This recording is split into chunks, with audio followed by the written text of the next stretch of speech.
Hello, Troy here, and I'm with Victor. We're going to be talking about one of the truly fantastic product, and there's quite a history on this. I'm going to let Victor elaborate on this in a moment. AstraFlora. So this is the whole realm of probiotics. I mean, Victor was involved in the whole bringing of probiotics into the industry 40-something years ago. So he'll have some stories to share about that in a moment. I do want to bring to your attention just 5 things similar with enzymes, things you want to look for in a good probiotic. I mean, one is going to be the sourcing, where are you getting the stuff from? 2 gets into the potency.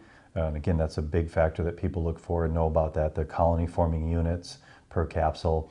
We also look at the purity, that what you're getting in the capsule is primarily probiotics and also prebiotics.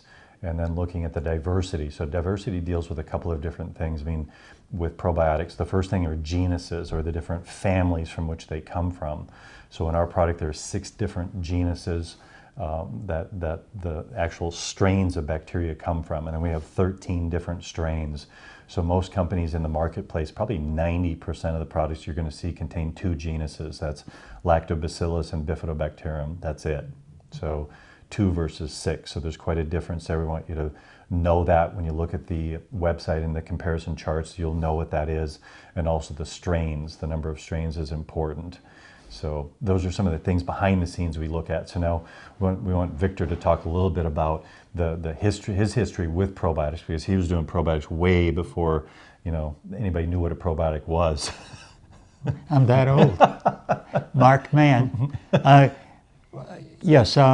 I was very fortunate to be involved in product development for a very outstanding company, and probiotics was the second product after enzymes that I was involved in introducing. Ken Shahani, who's one of the great names in the industry of probiotics, he published over 200 papers, and I brought him into our alliance, and we worked together on creating one of the first 8 bacteria products. Prior to that, people were buying Bifidus, acidophilus, all isolates. They were kind of afraid to mix bacteria together. In reality, that was a no-brainer, because bacteria coexist with one another and it's not a problem. So what we have here is one of the largest diversities and also some of the highest potencies in the industry. And how important are probiotics? In a sense, their origin is you'll find them in all forms of fermented foods. Some of the more common: sauerkraut, kimchi, miso.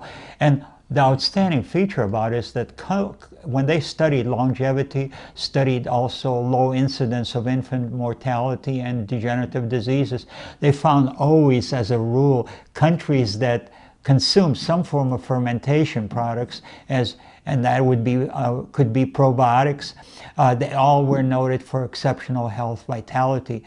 So that's a common denominator for health vitality. And also it is interesting, like Prevention Magazine recent issue, the 2015 March, they talked about the gut brain and how probiotics is going to be your alternative to all the psychotropic medications that people are taking to get out of depression, sadness, panic attack. It's the happy bacteria that you're going to be getting it into your system. You have seen these circles with the happy face on it. Well, I think they were talking about probiotics, because once they get inside of you, you get enough of them, you will have a happy face. Yeah, and one of the important things we do want to mention in regards to like antibiotics, right? Because the world of antibiotics has kind of come full circle, that these bugs have mutated and the drugs are no longer effective. So really the only tool that we have as human beings is developing our own cultures, right?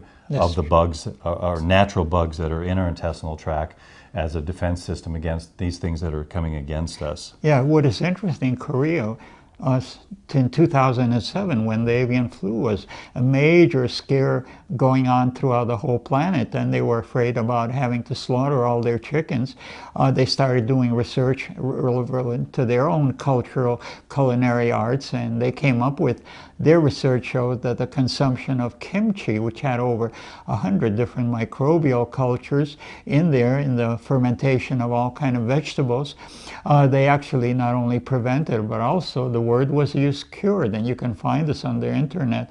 So bacteria friendly bacteria will create basically strong protection against the hostile microbial external environment that you will be ingesting. Yeah, absolutely. If we go back to the fundamentals of enzyme essence, we look in the product, we'll still find the minerals, the enzymes present, probiotics, and the algae. So that's all very consistent. And with this product, it has a shelf life of 24 months and there's no refrigeration required. So again, kind of going back to the convenience factor.